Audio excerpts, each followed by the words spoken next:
The 45th president of USA and the 47th president of USA both have the same parents. How is that possible? They got the same parents? Yes, I don't get the question. They siblings. they're not siblings. Oh, you saying they got the same parents, but they're not siblings? No. Welcome back to BuzzBuster. I'm glad you're here. Make sure you subscribe so you don't miss daily videos. Young Thug stepped into one of Atlanta's most well-known jewelry spots and picked out over $200,000 worth of chains, watches, and bracelets like it was nothing. Then he walked out without paying on the spot, and the store didn't stop him. Instead, they were all smiles, taking pictures, letting him wear everything, and even encouraging him to post it all over social media like it was a big moment. At the time, it looked friendly, like business mixed with respect, like everything was solid between both sides. The vibe came off like they were backing him, like it was all mutual benefit and good energy. But later on, things took a sharp turn when the same situation led to a $365,000 lawsuit, and suddenly the story being told publicly made it seem way more one-sided. What wasn't expected was Young Thug pushing back and challenging the situation. And when he did, it opened the door to a bigger conversation that goes beyond just one artist and one store. It brought attention to how relationships between artists and businesses can sometimes blur the lines between promotion, credit, and formal agreements. The situation also highlighted how artists' names, images, and influence can be used as powerful marketing tools. Then, when disagreements happen, those same situations can quickly shift into legal disputes, depending on how everything was handled behind the scenes. Stay with this, because by the end, you'll have a clearer picture of how Icebox operates and how these deals can actually work. The 45th president and the 47th president have the same parents. Same parents? Parents, yeah. Are you saying how do they have the same parents? Yeah. I don't think that's a typical question, bro. Like, This is easy. the 45th. This wasn't just about unpaid jewelry. It raised questions about business practices, expectations, and who really benefits in these kinds of setups. Before going deeper, it's important to keep things balanced. This isn't just about blaming one side or saying someone didn't handle money right. If that's what it seems like at first, there's actually more detail underneath that changes how the whole situation can be understood. When this first came out back in 2018, a lot of people quickly labeled it as reckless spending, saying Young Thug was just another artist going too far. That's the simple version people ran with. But that surface-level view doesn't explain everything, and it may not reflect the full story of what really happened behind closed doors. The bigger reality is that Icebox's business model seemed built around deals like this from the start. A rapper takes the jewelry first, wears it out in public, posts it online, and pays later under an agreed setup. That kind of arrangement did not look random, especially when it involved one of Atlanta's biggest rap names at the time. From the outside, it looks less like an accident and more like a business play both sides believed could work. So the real question is not just what happened, but whose approach helped more in the end. That is where this story starts getting serious. For anyone not fully tapped into Atlanta's jewelry scene, Icebox was never some small, unknown shop trying to get noticed. They were already one of the best-known jewelry stores connected to hip-hop culture, based on Peachtree Road in Buckhead, one of Atlanta's most profile areas. Their brand was built around serving rappers, athletes, and celebrities who bring attention everywhere they go. This was not a basic chain store or some low-key mall stand. Icebox knew exactly who their audience was, and they also understood how valuable celebrity exposure could be for their business. In the jewelry world, arrangements like this have been around for a long time. Jewelers trying to grow in the celebrity lane may let artists take pieces under delayed payment terms, knowing the public visibility can bring major returns. When an artist wears the jewelry in videos, photos, events, or social media posts, that exposure can carry real value. For a rapper with millions of followers, one post can push a jeweler's name in front of a huge audience almost instantly. That kind of promotion can be worth a lot, even before any payment is fully made. On the surface, the setup can look like a win for everybody involved. The artist gets the image, the jeweler gets the publicity, and the financial side is supposed to be handled based on the agreement. That is the clean version of the story. But once you look closer, it starts to feel like more than just a simple credit deal, because the timing and the details matter a lot here. Back in May 2017, young Thug started doing business with Icebox. By then, he was already a major name in Atlanta rap, with major records, major features, and major influence. He was not just another customer walking through the door. He was a powerful brand by himself. And anytime somebody with that level of fame wears your product, that is not just a sale, it's major promotion. Every piece Young Thug wore had the potential to reach millions of people instantly. Icebox understood exactly who they were dealing with and how valuable that kind of visibility could be. Over 4 separate visits between May 2017 and May 2018, he left the store with some serious high-end pieces that added up fast. We're talking about a $44,000 Rolex Sky Dweller, a $20,000 Cartier bracelet, and a $10,000 Cartier Love bracelet with diamonds. On top of that, there was a custom $30,000 Miami Cuban Link diamond wallet chain with a rose gold clasp. Altogether, the total crossed well over $200,000 in jewelry leaving the store without full payment up front. Now think about that for a second. How does a business allow that kind of transaction to happen? In most situations, that just would not fly. You cannot walk into a dealership, promise to pay later, and drive off in a luxury car worth that much. So what made this situation different? The answer likely sits in the type of arrangement both sides were operating under. Deals like this can sometimes rely on trust, ongoing payments, and the added value of public exposure. At one point, Young Thug's legal team would later describe the setup as a predatory business practice, raising questions about how these agreements are structured and enforced. To keep things fair, it is also important to look at Icebox's side of the timeline. During that same period, Young Thug did make payments toward the balance. Reports say he paid around $95,000, which is a significant amount and shows there was some level of follow-through on the agreement.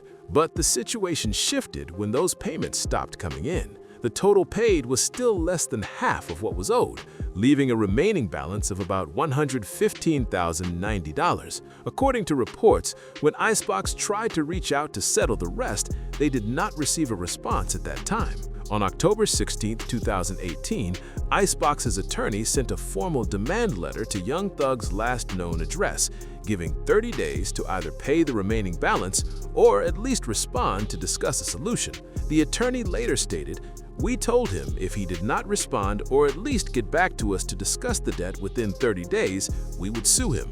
There was reportedly no reply within that window, and the situation escalated quickly. In November 2018, shortly after Young Thug was released from DeKalb County Jail related to a separate legal matter, Icebox moved forward and filed a lawsuit in Fulton County Superior Court, officially taking the dispute into the legal system. They weren't just asking for the remaining $115,090 either. Icebox pushed for an additional $250,000 in punitive damages, bringing the total demand to around $365,000. And they made it public. That move made it clear this was no quiet payment issue behind closed doors. This was a serious legal statement put out for everyone to see. But this is where the situation takes a major turn. Young Thug didn't just accept the lawsuit and move on. His legal team fired back with a counterclaim, and not a light one either. It stood out as one of the more aggressive responses you'll see in a dispute like this, especially between an artist and a business. What they presented in those filings shifted the conversation completely. According to Young Thug's legal team, this was not just about unpaid jewelry.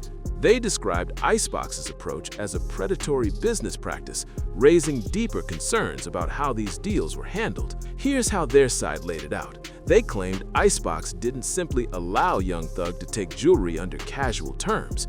Instead, they alleged the store actively reached out to him multiple times over several months, encouraging him to take more pieces and reassuring him that payment details could be handled later. According to those claims, there was no strong pressure for upfront payment at the time of each transaction. The understanding, as described in the filings, was that the terms would stay flexible and be worked out over time. That paints a very different picture of how the arrangement may have been presented from the start. From that perspective, the argument becomes more complex. Young Thug's team essentially claimed that Icebox created an environment where taking high-value items felt low risk in the moment. only for the expectations to become much stricter once a large balance had built up.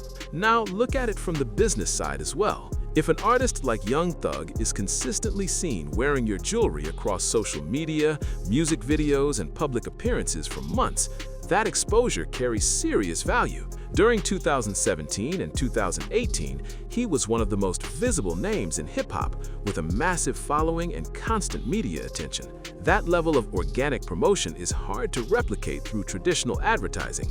You can't easily buy the kind of visibility that comes from a major artist naturally wearing and showcasing your brand everywhere. So the core of Young Thug's argument came down to this: Icebox may have already received substantial promotional value through that exposure, and when the financial dispute escalated, the legal claim ended up being significantly higher than the original remaining balance, because a $365,000 lawsuit tied to a name like Young Thug creates its own wave of attention. That kind of headline spreads fast and puts a spotlight on everyone involved. His legal team also raised another issue, pointing out that Icebox was still using Young Thug's image and photos in promotional content even after the lawsuit had been filed. Using someone's name or likeness in marketing without clear permission can raise legal questions, and his team made sure that point was part of the conversation. But this situation goes beyond just these two sides. It points to a bigger pattern that has existed in the jewelry world for years, and whether intentional or not, this case brought more attention to it. To really understand it, you have to look at how the relationship between jewelers and celebrities actually works behind the scenes. High-end jewelry stores trying to grow in the hip-hop space face a unique challenge. The artists who truly move culture and influence trends usually have endless options and do not need to shop at just one place. Big names like Young Thug, Lil Baby, or Future can walk into almost any jeweler they want. So to bring those artists in, stores may offer flexible deals. Take the jewelry now, pay later, and most importantly, be seen wearing it as much as possible. That setup can run smoothly at first, but tension can build when it is time to settle the financial side. And here is something that often does not get said out loud. In certain cases, the attention from a public dispute can end up being extremely valuable for a business. When a lawsuit like this becomes public, major media outlets repeat the store's name again and again across articles, blogs, and social platforms. That level of exposure can reach huge audiences quickly. In some situations, the publicity alone may rival or even exceed what traditional advertising campaigns could achieve. That is why some people look at these cases and question whether the legal battle itself brings added business visibility. It turns the situation into more than just a financial disagreement. It becomes part of a much bigger conversation in the culture. And it is important to note, Young Thug was not the only artist connected to Icebox over the years. The 45th president of USA and the 47th president of USA both have the same parents. How is that possible? They got the same parents? Yes, I don't get the question. They siblings. they're not siblings. Oh, you saying they got the same parents, but they're not siblings? No. There have been other well-known names involved with the store long before this situation. One example often mentioned is Soulja Boy. Yes, that Soulja Boy, the artist who had a major impact on early internet-era hip-hop with Crank That back in 2007. He has publicly said that he was one of the first rappers to shop at Icebox and helped bring attention to the store early on. There is some support for that claim, as Icebox has acknowledged Soulja Boy as one of their earlier high-profile clients. But like many artist-business relationships, there were also financial details behind the scenes.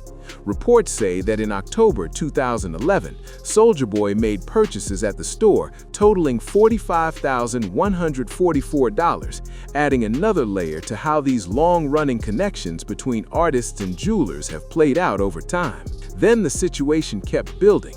Soulja Boy returned for more purchases and even requested several jewelry repairs, adding another $15,726 to the total. The balance kept rising, but the payments reportedly slowed down and eventually stopped. By 2013, about 2 years after those transactions, Icebox filed a lawsuit in Fulton County State Court claiming more than $60,000 in unpaid debt. Now, fast forward to 2021, and things take an interesting turn. Soulja Boy posted a viral tweet saying he was the first rapper to shop at Icebox, clearly expecting some recognition for helping bring attention to the brand. But Icebox responded publicly, telling TMZ that the tweet did not carry weight for them because the legal case from 2013 was still unresolved even years later. By that point, the numbers had grown significantly. Reports stated the original $60,000 had increased to nearly $200,000, with added interest and legal fees. A judge had already ruled in Icebox's favor, and collection efforts were in motion. When attorneys attempted to locate funds, it was reported that available amounts in accounts were far lower than expected. That detail adds another layer to the story. An artist who once helped bring visibility to a brand ended up in a long-running financial dispute tied to that same business. It shows how quickly these arrangements can shift when agreements are not fully resolved. This is where the bigger conversation comes in.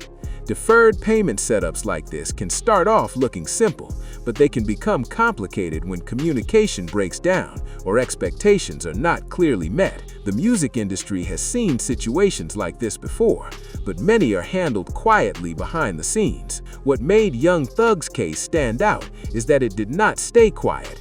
Instead of settling privately, his legal team challenged the situation and placed their arguments on the public record, including the claim of predatory business practice. That decision turned a private dispute into a wider discussion about how these deals operate. At the same time, it's important to look at both perspectives carefully. From Icebox's side, the claim is straightforward. Jewelry was provided, partial payments were made, but a significant balance remained unpaid, and attempts to resolve it did not succeed at the time. From a business standpoint, that forms the basis of a legitimate legal complaint, supported by invoices and transaction records. From Young Thug's side, the argument focuses on how the arrangement was structured in the first place. If a business is regularly allowing high-value items to leave the store without upfront payment, it starts to look less like traditional retail and more like a strategy built around exposure and long-term leverage. And that's where the situation raises bigger questions. If part of the model depends on visibility, influence, and the possibility of legal escalation, then the line between marketing and finance can become blurred. In that sense, the dispute itself can generate attention that carries its own kind of value, turning a legal case into something that reaches far beyond just the original transaction. The headlines alone carried serious weight. News like Icebox sues Young Thug for $365,000 spread fast and reached huge audiences, giving the brand a level of visibility that most ads can't match. It also shaped a certain image, making it seem like their jewelry was so high demand that even top artists were running up massive tabs just to wear it. Then, in August 2019, everything suddenly stopped. Court records from Fulton County confirmed the case was dismissed. No detailed public explanation, no official statements breaking it down, nothing put out to explain exactly how it ended. It just disappeared from the legal system. That usually points to one of two outcomes. Either the remaining balance was handled privately, or both sides reached a settlement agreement that worked without needing to continue in court. Considering how public and intense things had become earlier, a private resolution where neither side had to fully admit fault seems like a realistic possibility. But even though the lawsuit was dropped, the conversation did not go away. The arguments raised during the case, especially the claim of predatory business practice and concerns about the use of likeness in promotion, stayed in people's minds. Even without a trial, those points added pressure and attention to how these business relationships operate. And that is what makes this situation bigger than just one dispute. It highlights the ongoing connection between the hip-hop world and the businesses that grow alongside it. These relationships can bring opportunity, but they can also come with complicated terms that are not always clear from the outside. So the focus is not only on whether money was owed. Even Young Thug's side acknowledged there was a balance involved. The deeper question is why setups like this exist in the first place, where high-value items are given with delayed payment expectations. That answer reveals a lot about how influence, marketing, and money all move together in the culture. It shows that behind the public image and social media moments, there are business strategies at play that shape how both artists and companies operate in the spotlight. And this is where things really start to click. Because once you understand how these deals are set up, you start seeing the same pattern pop up again and again across the industry. It's not always loud, it's not always public, but it's there in the background, shaping how artists and businesses interact. A lot of newer artists walk into these situations thinking it's just easy access and trust-based business. They see the jewelry, the status, the image, and it feels like a win right away. But what's not always clear is how detailed those agreements can get behind the scenes, especially when large amounts of money are involved. At the same time, businesses are not just taking blind risks either. From their perspective, they're investing in visibility, influence, and long-term exposure. When they place high-value pieces on artists who are constantly in the spotlight, they're betting that the attention alone will drive more customers through the door. But here's the catch. When everything goes smoothly, both sides benefit and nobody questions it. The artist looks successful, the brand gets promoted, and the payments get handled. It all stays positive and quiet. The problems only show up when something in that chain breaks, whether it's missed payments, miscommunication, or disagreements over terms. And when that happens, everything that was once private can quickly turn public. Contracts get examined, business practices get questioned, and what looked like a simple deal turns into a much bigger situation. That's why stories like this stand out so much. The 45th president and the 47th president have the same parents. Same parents? Parents, yeah. Are you saying how do they have the same parents? Yeah. I don't think that's a typical question, bro. This is easy. The 45th. They pull back the curtain on a side of the industry that usually stays low-key. It's not just about jewelry or money. It's about understanding the rules of the game before stepping into it. Because once things escalate, it's no longer just business. It becomes a public narrative that can shape reputations on both sides. And here's the part a lot of people overlook. Not every artist walking into these deals has the same level of experience or guidance. Some have strong teams, clear contracts, and people breaking everything down step by step. Others are moving fast, trusting the moment, and not always digging into the fine print like they should. That gap right there can change everything. Because when you're dealing with six-figure items, even small misunderstandings can turn into major problems later. What feels like a simple pay-later setup can actually come with strict timelines, added fees, or legal consequences if things don't go as planned. On the flip side, businesses have to protect themselves. They're handing out high-value products and expecting to be paid back. So from their view, contracts and enforcement are part of staying afloat. That's why when issues come up, they may move quickly to secure what they believe they are owed. But when both sides are moving with different expectations, that's when friction builds. One side might see it as a flexible relationship, while the other sees it as a firm agreement with clear obligations. And once that disconnect shows up, it can escalate fast. This is why communication and clarity matter so much in these situations. Without that, even deals that start off smooth can spiral into disputes that nobody originally planned for. And that is the bigger takeaway here. It is not just about who was right or wrong in one case. It is about how important it is for both artists and businesses to move with full understanding from the start. Because once things turn public, the narrative can take on a life of its own and shift how everyone involved is viewed. Now, take a step back and look at the bigger picture. Situations like this are not just isolated moments. They reflect how influence, image, and business are all tightly connected in the industry. The jewelry is not just about style. It is part of branding, perception, and how success gets displayed to the world. For artists, wearing high-end pieces can boost their image instantly. It sends a message of status, power, and success without saying a word. But behind that image, there are often real financial commitments and agreements that have to be handled properly. For businesses, aligning with major artists can take their brand to a whole different level. One cosign from the right name can bring in waves of new attention and customers. That kind of exposure is hard to measure, but it clearly holds serious value. The tension comes from how those two goals meet in the middle. Artists want flexibility and freedom to move, while businesses want structure and guaranteed returns. When those priorities are not fully aligned, it creates pressure that can build over time.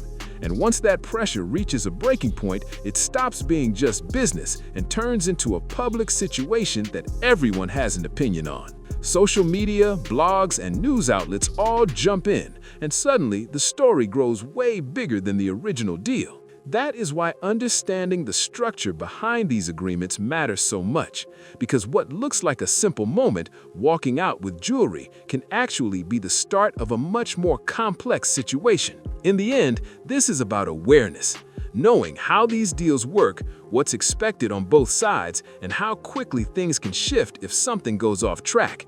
Because in this space, perception moves fast, but the business side moves even faster. Young Thug had something most artists in that position do not have: a strong platform and a legal team ready to push back and challenge the situation.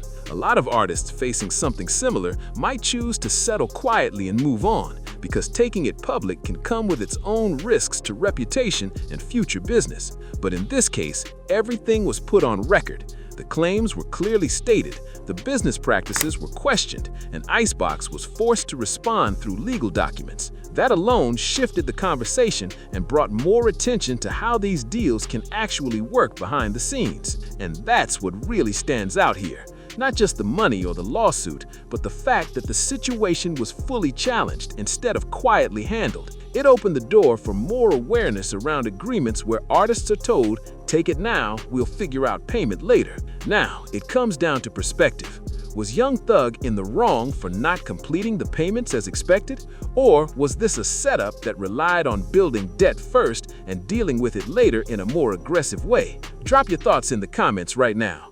Both sides of this situation bring up real points, and it's worth hearing different views on it. And if you want more breakdowns on how the industry really operates behind closed doors, check out the next video on screen, because this is just one example of how complex these business moves can get.